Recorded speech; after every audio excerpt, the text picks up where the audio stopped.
The 1959 to 1960 eruption of Kilauea started with beauty and spectacle, but ended with tragedy and destruction. It showed how quickly the volcano can change and how important it is for people to be prepared for volcanic hazards. This is true outside Hawaii, too. Millions of people live near active volcanoes worldwide.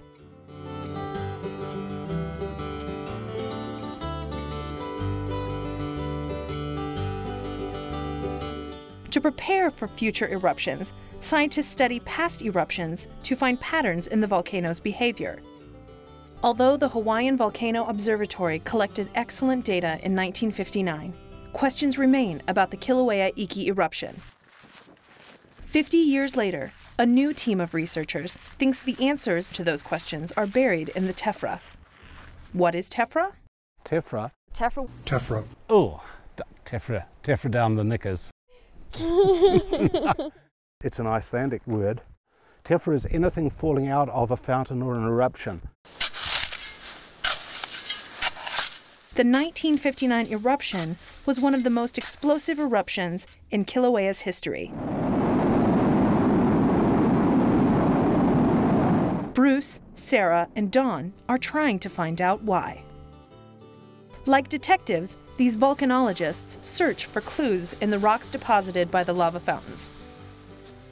We need to look inside the deposits in detail because the changes in the fountain with time are preserved in the changes in the nature of the material that is erupted in the fountain. They describe the layers of tephra, logging every centimeter. They collect samples from specific layers. We try and characterize just 1 or 2 minutes of fountaining activity by sampling over a narrow range. Then they take the samples to the lab for a closer look. The microscopic textures of the rocks show the conditions in the magma just before it came out of the ground. Magma is a mixture of liquid, bubbles, and solid bits such as crystals and rock fragments. After the magma leaves the ground and becomes lava, the liquid part hardens into glass, which holds the bubbles in rigid shapes. We can see that the fountains have left their characteristic signatures on the particles themselves.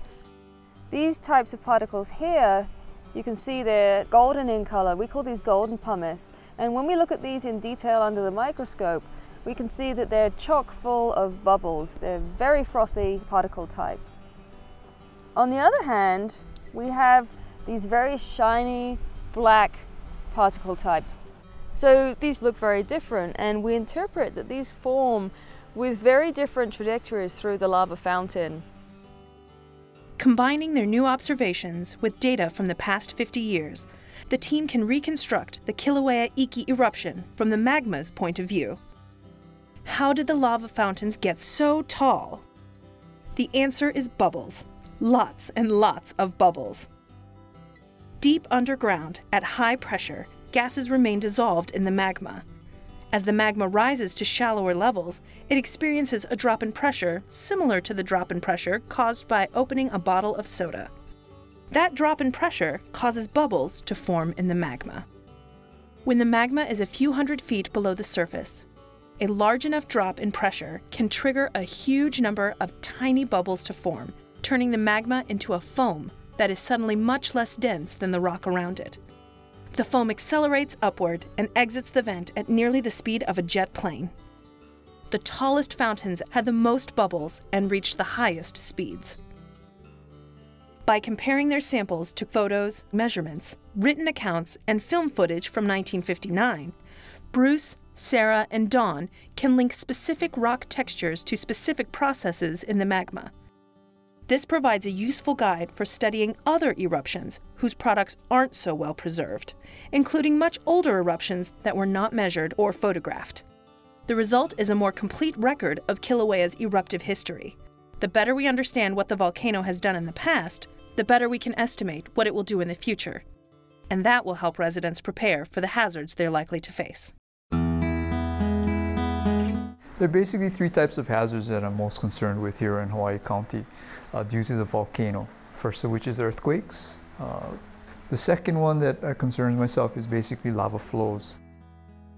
Since 1960, lava flows from Kilauea have destroyed or threatened populated areas several more times. I was a young fireman working when the current Pu'uo eruption started and inundated Kalapana village. That was quite a sad thing to see. You know, it was really a disaster in slow motion, how this lava flow came out and just wiped out home after home after home after home. In most cases, officials chose not to build barriers.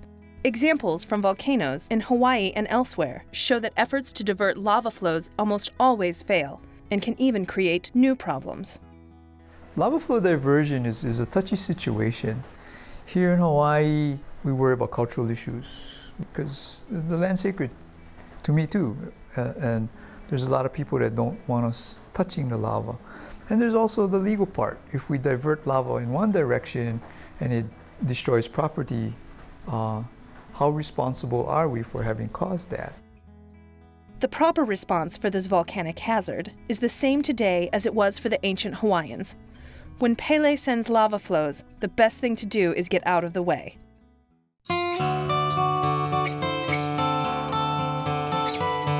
The third volcanic hazard is affecting people in Hawaii right now. In March 2008, an explosion opened a new vent in the wall of Halema'uma'u, the crater at the summit of Kilauea. Local residents suddenly had to deal with high levels of sulfur dioxide gas. Sulfur dioxide is an irritant, not a very healthy thing to breathe for a long period of time. And it is of significant concern to downwind communities because we're at levels that no one historically has experienced. The gas emissions have decreased since 2008, but the vent still contains an active lava lake. The sulfur dioxide emissions at the present moment is not causing any acute problems, but we realize that that can change in any time. The three main volcanic hazards, earthquakes, lava flows, and gas emissions, are beyond human control. People can't stop them or steer them away, but they can take steps to be prepared. They can put together emergency plans and kits of supplies, and they can watch for updates from experts monitoring the hazards. So our main mission at this point is a congressionally mandated mission to monitor volcanoes in Hawaii state.